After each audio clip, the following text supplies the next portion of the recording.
Good morning, everyone.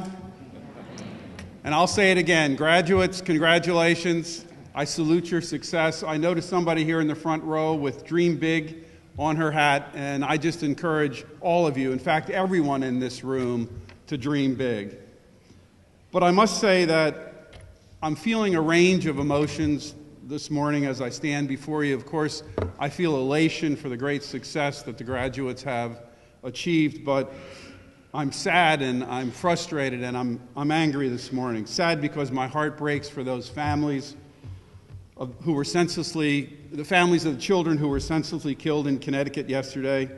I feel today a little bit like I felt after September 11, a piece of me torn away by the carnage. I'm frustrated also because our schools and our places of work and our public spaces should be safe and worry-free. I'm frustrated also because I can't really think of effective and easily implemented solutions for all the gun violence that we see in our country.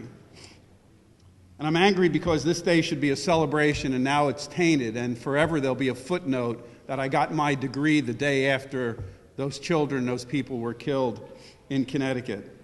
I'm also angry because there's been a loss of innocence that happened yesterday, and I fear that so many children, including my own grandchildren, will be afraid to go to school on Monday, worried about such a senseless act happening again.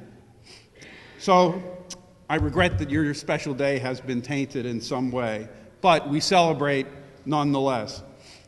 I was in Arizona yesterday and arrived in Philadelphia late, unaware of the tragedy, so I really didn't have a chance to change my remarks for today, so I'm going to go ahead with the presentation that I had intended.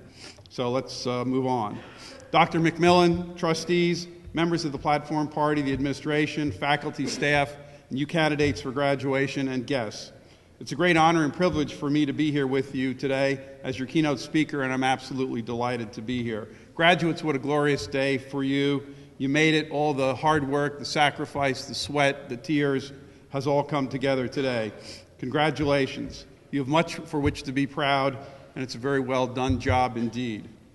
I'd also like graduates, we thank the faculty for all of their support, but there are so many other people, your family and friends, the administration and staff of the college. Maybe we could give them a round of applause as well for the support that they provided.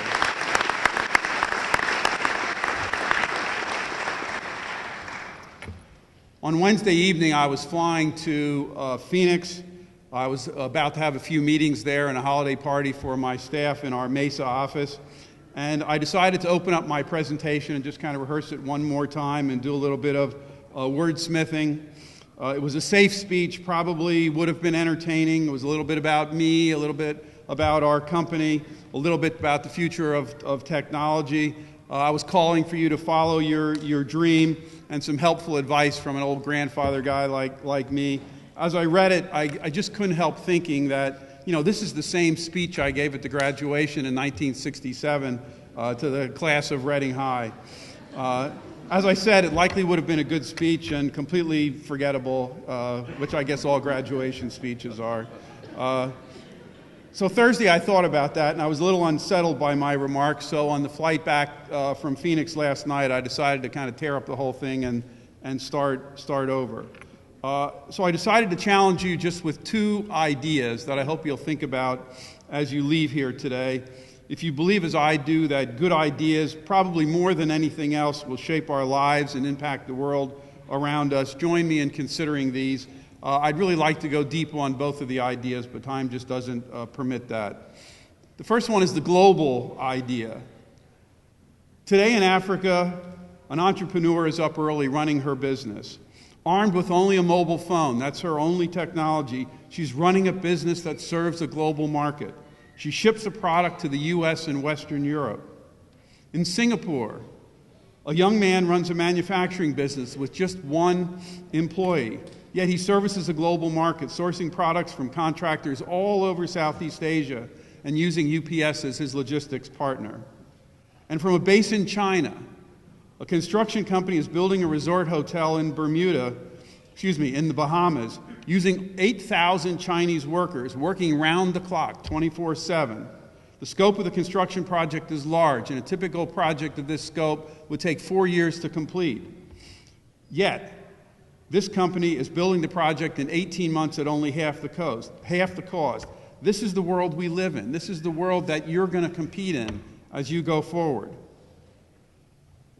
So idea one, are you ready to play in a totally interconnected global market against competition who are extraordinarily agile, willing to work for less, continually innovating their business model, and are really, really smart?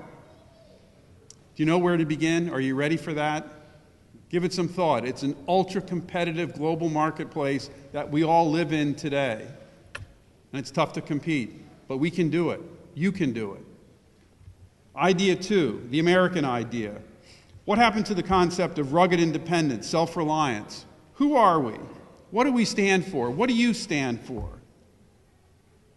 We're having the wrong conversation in Washington right now. I would submit that the elected class in Washington, those that maintain their power and their status by giving your money away, has the focus on completely the wrong thing. This is not a Republican or a Democrat issue. It's not a conservative or a liberal issue. It's not even an evangelical or a religious or a secular issue. The kabuki theater that's now playing out in Washington around the fiscal cliff is just that. The Republican side steadfastly opposed to higher tax rates. Democrats on the other side are committed to making only the smallest cuts in spending and leaving entitlement programs completely untouched. The sides seem far apart. Sure, ultimately things will get settled. Probably with a little bit of time running out this year, we'll have a settlement. Perhaps we'll even go over the fiscal cliff and resolve the matter early next year. Or maybe even the resolution will be delayed until a debt ceiling discussion later next year. It will be resolved, however. The Republican side will grudgingly agree to revenue increases in the range of maybe $800 billion per year. And like Brer Rabbit, all the time protesting being thrown into the briar patch, Republicans will be pleased that they got away with such a small increase in revenues, especially considering that we have a $3.8 trillion budget and nearly a $1 trillion deficit right now. Just a drop in the bucket. Democrats will agree to spending cuts, which really will just be a slowdown in spending increases, politically complaining yet privately congratulating themselves for having hung tough on spending. The conversation will reset. Nothing really will change. The deficits will continue. The national debt you will inherit will continue to pile up. Congress and the president will fight over small issues while we watch. All the while, the rest of the world becomes more competitive, enjoying benefits we envy, but are not willing to implement for ourselves. 50 years of fighting poverty has proven just one thing. The more government gives away, the more poverty we have. My opinion is there are really only two things that really help people out of poverty: an education, you're getting yours, and a job. Sure, we need a safety net. That's the American way, but that's hard to, but let's give a hand up and not a handout. We need new and innovative solutions. Washington should be talking about, and what Washington should be talking about and we should be focusing on is how to confront and unleash the power of human capital and financial capital to create a rising tide in this country that lifts all citizens. We have a vast untapped resource in this country.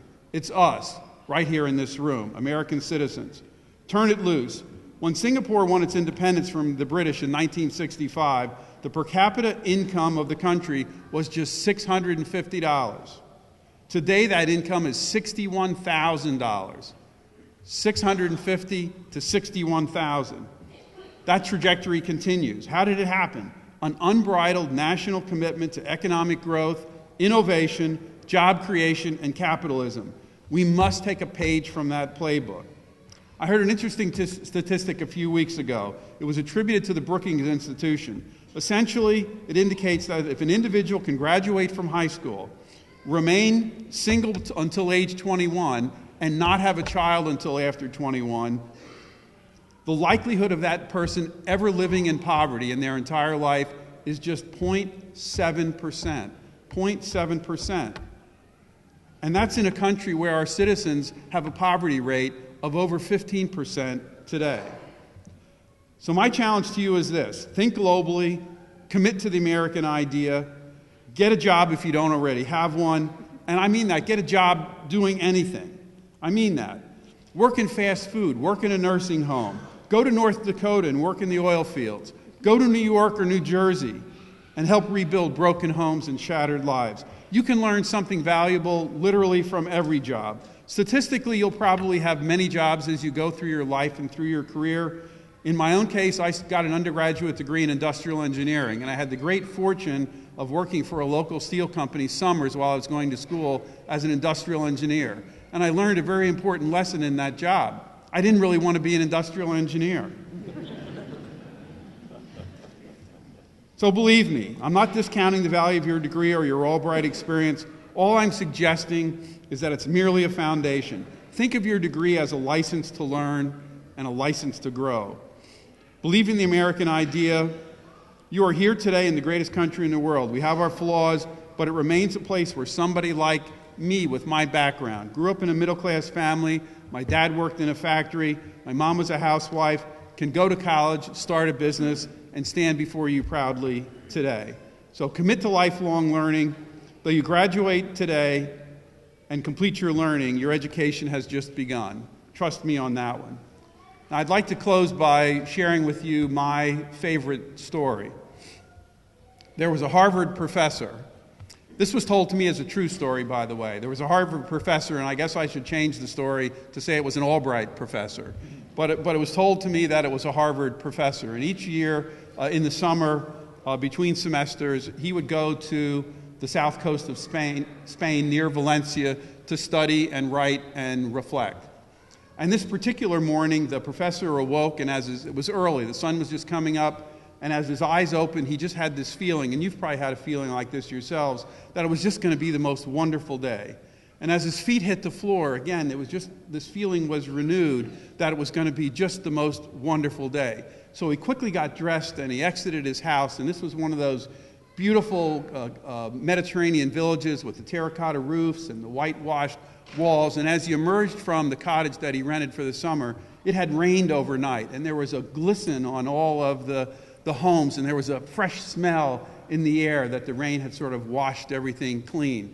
And his pace picked up, and as was his custom, he was headed down to the beach to go for a long walk. So down the street and down the path, and as he hit the beach and looked down the beach, it was one of those days, and I don't know if you've ever seen a day like this at the beach. I just saw one last month, but the wind was blowing in from the ocean, and just the way the surf was pounding and the surf was being expelled into the air, there was sort of a gossamer glisten in the air and a glimmer. And as he looked down the beach, he saw someone in the beach, and it was a figure. And it looked to him like the person was dancing on the beach, and he knew again, this was just going to be the most wonderful day. So his pace picked up and his steps were light.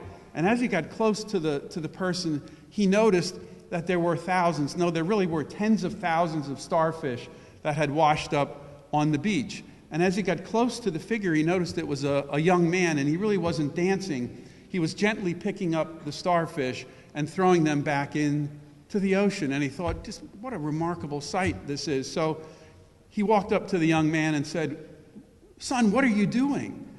And he said, "Well, I'm throwing these starfish back into the sea so that they could have another chance."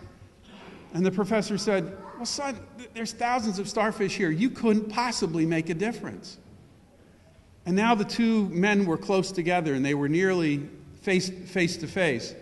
And they were quiet for a moment, and there was a temporarily prolonged period. And finally, the young man reached down, and he picked up another starfish, and he tossed it into the ocean, and he said, "It made a difference to that one." Well, this professor, this man of letters and words, was dumbstruck. He wanted to say something. He knew there had to be a comeback, but he just couldn't think of what to say. And all of a sudden, his most wonderful day had been ruined. So he turned around on his heels and stomped back the beach and up the path and back into his cottage, and he sat down at his computer, and he reviewed that moment again in his mind. And as we've all had this situation where we thought about a situation that happened, and gee, if only I would have said that, or if only I would have done that. And finally it came to him, and he knew just what to do. So back down the beach, back down the path, back down to the beach, back to the boy who was still throwing starfish into the sea. And he spent the rest of the morning with the boy throwing starfish back into the sea so that he might too make a difference. So that's my challenge to you. Whatever you do, get out there, grab this world by the neck, the scruff of the neck, and make a difference. Thank you very much. Congratulations. Good luck.